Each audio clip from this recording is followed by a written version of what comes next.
नमस्कार दोस्तों। आज की इस वीडियो में हम अकाउंट से संबंधित प्रश्न कवर करेंगे। तो आज ये 8वीं क्लास होगी जो अकाउंट्स पोस्ट कोड 932 के लिए। अगर आपने अभी तक पिछली वो 7 क्लासें नहीं देखी हैं तो चैनल पर जाके देख लेना, उनकी प्लेलिस्ट बनी है। और चैनल से पहली बार जुड़े हैं तो चैनल को ज़रूर सब्सक्राइब करना और साथ में बेल आइकन को भी प्रेस कर लेना। और दोस्तों, टेलीग्राम चैनल को ज्वाइन कर लेना, क्योंकि उस चैनल पर हम डेली वीडियो की पीडीएफ फाइल डालते रहते हैं। उसका लिंक आपको मिल जाएगा डिस्क्रिप्शन बॉक्स पर। तो चलिए शुरू करते हैं वीडियो को पहले क्वेश्चन से। तो इसमें यह पूछा गया है कि customer opinion about using the internet are an example of which of the following environmental factors. तो ग्राहकों का इंटरनेट उपयोग के संदर्भ में दिए गए अभिप्राय किस वातावरण कारकों का उदाहरण है। तो बात करते हैं कस्टमर की। तो जो कस्टमर देता है ओपिनियन, अपनी राय, इन्वायरमेंटल फैक्टर में, तो वो किसका उदाहरण है? तो वो होता है सोशल, सामाजिक का। NAFTA is an example of. तो बात करते हैं NAFTA की। तो ये किसका उदाहरण है? तो फ्री ट्रेड एरिया का, option C. Which of the following is not a way for firms to extract power over the environment in which they conduct business. तो निम्न में से फर्मों के लिए शक्ति लागू करने का तरीका नहीं है जिस वातावरण में वे व्यवसाय कर रहे हैं। तो trade association activity, strategic alliance, lobbying government officials. तो ये तीनों हैं। तो इसका जो राइट आंसर होगा ऑप्शन सी, व्यापार आचरण पर लगाम। ये इसका यानी तरीका नहीं है, restraint of trade practice. In which year government of India introduce EXIM policy for the first time. तो पहली बार भारत सरकार ने किस वर्ष में एग्जिम नीति लागू की थी? तो बात करते हैं एग्जिम नीति की। तो 1992 में। Where is consumer guidance system of India located. तो भारत का ग्राहक मार्गदर्शन कहाँ पर स्थित है? तो ये हमें देखने को मिलता है मुंबई में। रिमूविंग वेरियस या restrictions set by the government is known as. तो जो सरकार द्वारा लगाए गए अवरोधों या प्रतिबंधों को हटाना, तो वो जाना जाता है लिबरलाइजेशन, उदारीकरण, ऑप्शन सी। चलिए क्वेश्चन नंबर 7 पर। तो इसमें यह पूछता है कि which one of the following statement is incorrect. तो आपके सामने 4 स्टेटमेंट दी गई हैं, तो आपको बतानी है कि इनमें से कौन सी गलत है। तो पहली पर चलते हैं। तो depreciation is a part of the operating system. तो ये भी सही है। Depreciation is provided to know the correct profit. तो ये भी सही है। Depreciation is a fall in the value of fix assets. तो ये भी सही है। इसका जो राइट आंसर होगा option D, depreciation is mainly cause due to fall in the market price. तो ये ऑप्शन सही नहीं है। मूल्य ह्रास का मुख्य कारण बाजार कीमत में गिरावट है। ऑप्शन डी होगा। विच of the following partnership characteristic is a disadvantage. तो निम्न में से साझेदारी का कौन सा लक्षण ये गैर लाभ है? तो राइट आंसर होगा यहाँ option D, none of these, इनमें से कोई नहीं।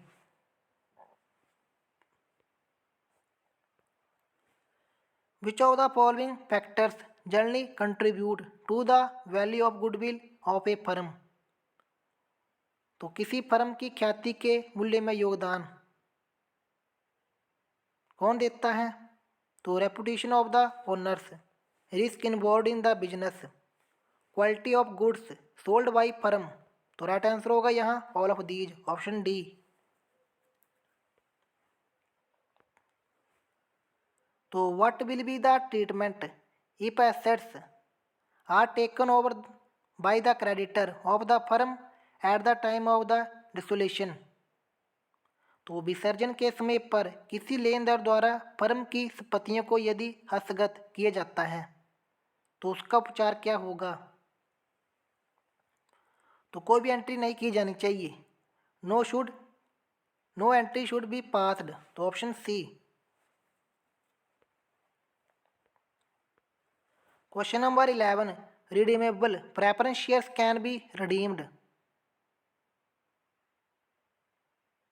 तो only if they are fully paid, केवल तब जब वह पूर्ण भुगतान किए हों। Option A. सेक्रेट रिजर्व्स में भी क्रिएटेड बाई। तो बात करते हैं गुप्त अनामानत निर्मित की जा सकती हैं। तो over valuation of liabilities and under valuation of assets. तो ऑप्शन डी होगा। A concern should select an accounting policy which enable it to. तो किसी संस्था को एक लेखा नीति का चयन इस प्रकार करना चाहिए जिसकी वह अनुमति कर सके। तो राइट आंसर होगा present a true and fair view of its state of affairs and profit या लॉस। Option B. तो चलिए क्वेश्चन नंबर 14 पर, in which account the excess price received over the par value of shared तो should be credit to. तो किसी लेखा में अंशों के अंकित मूल्य से ऊपर प्राप्त अधिक कीमत को उधारा जाता है। तो जब यानी अंशों के अंकित मूल्य से हमें अधिक राशि प्राप्त होती है तो उसे हम करते हैं क्रेडिट किस अकाउंट में? शेयर प्रीमियम अकाउंट में। Option D. Question number 15, pooling of interest is a method of. तो ब्याज का एकीकरण किसकी विधि है? Accounting of amalgamation. Option D.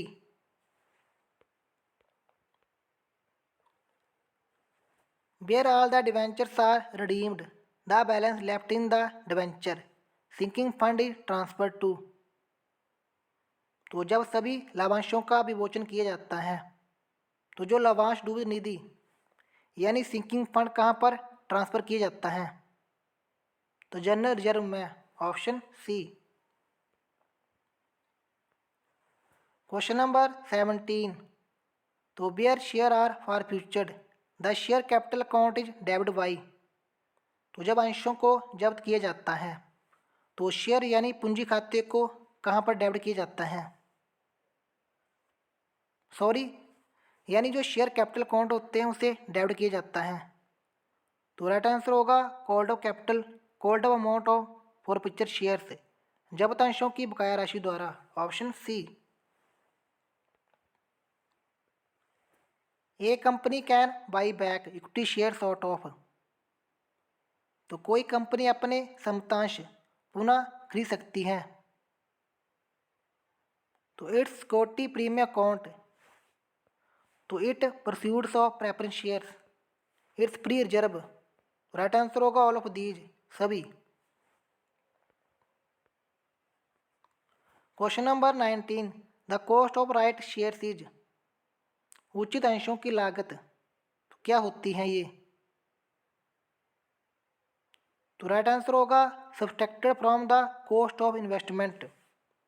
तो निवेश की लागत से घटाई जानी चाहिए। Deficiency surplus account in liquidation of A company is called. तो किसी कंपनी के परिसमापन में अपूर्ण अधिशेष खाते को कहा जाता है। तो लिस्ट एच। Option D. तो चलिए क्वेश्चन नंबर 21 पर, विच of the following is not A activity listed in the statement of cash flow. तो बात करते हैं कैश फ्लो स्टेटमेंट की, इसमें कौन सी यानी एक्टिविटी शामिल नहीं की जाती हैं? तो इन्वेस्टिंग एक्टिविटी, तो ये भी हमें देखने को मिलती हैं। ऑपरेटिंग एक्टिविटी, ये भी फाइनेंशियल एक्टिविटी, लेकिन फंडिंग एक्टिविटी नहीं मिलती। तो ऑप्शन ए होगा। What is a series limitation of a financial ratio. तो बात करते हैं वित्तीय अनुपात की गंभीर कारक सीमा क्या है? तो ratio can be use only by themselves, तो ये भी है रेशियो आर स्क्रीनिंग डिवाइस। तो यहाँ पूछा लिमिटेशन, तो इसका जो राइट आंसर होगा option C, ratio are not predictive.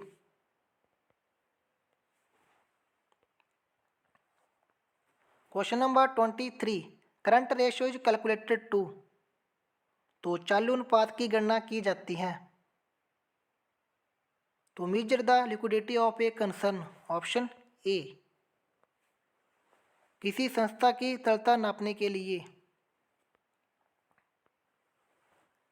Which of the following factors would be subject to valuation in a balanced score card approach to a performance evaluation, किसी performance मूल्यांकन के प्रति एक संतुलित स्कोर कार्ड में निम्न में से कारक मूल्यांकन का विषय क्या है।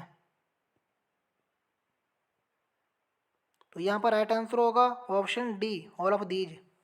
फिनेंशियल आउटकम्स भी हैं, कस्टमर आउटकम्स और business process outcomes. Break even point, तो बात करते हैं ब्रेक इवन पॉइंट की।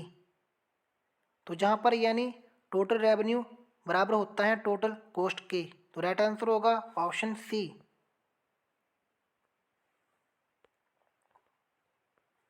विच of the following would be included in a cash budget, तो कैश बजट में क्या शामिल किया जाता है। तो कैश बजट में डिविडेंड लाभांश, ऑप्शन सी।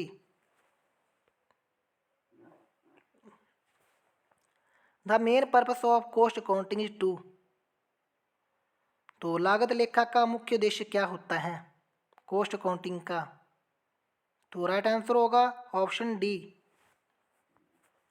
प्रिपेयर करना cost accounts in the line with the accounting standards.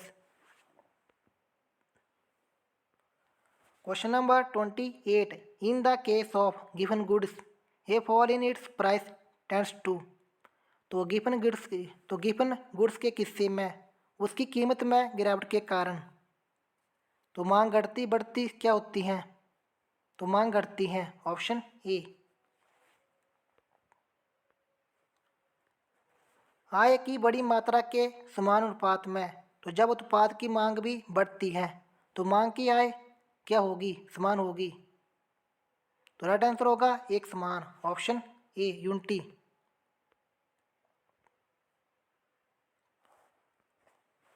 Which of the following does not influence the individual demand for a product, तो निम्न में से क्या किसी उत्पाद की व्यक्तिगत मांग को प्रभावित नहीं करता। तो प्राइस ऑफ प्रोडक्ट ये भी करता है, प्राइस ऑफ क्लोज सब्स्टिट्यूट ये भी, और चेंज इन क्लाइमेट कंडीशंस ये भी, लेकिन ऑप्शन सी नहीं करता। स्टेट ऑफ प्रोडक्शन टेक्नोलॉजी, उत्पाद तकनीक की अवस्था। क्वेश्चन नंबर 31, तो इसमें यह पूछा गया कि किसी वस्तु की कुल उपयोगिता उसकी कौन सी कीमत द्वारा मापी जाती है। तो किसी वस्तु की कुल उपयोगिता, तो राइट आंसर होगा उपयोग मूल्य द्वारा, option A, value in use. तो दोस्तों ये थी आज की छोटी सी वीडियो। अगर आपको वीडियो पसंद आई तो वीडियो को लाइक करना और शेयर करना और चैनल को जरूर सब्सक्राइब करना। मिलते हैं किसी और वीडियो में, तब तक के लिए जय हिंद, जय हिमाचल।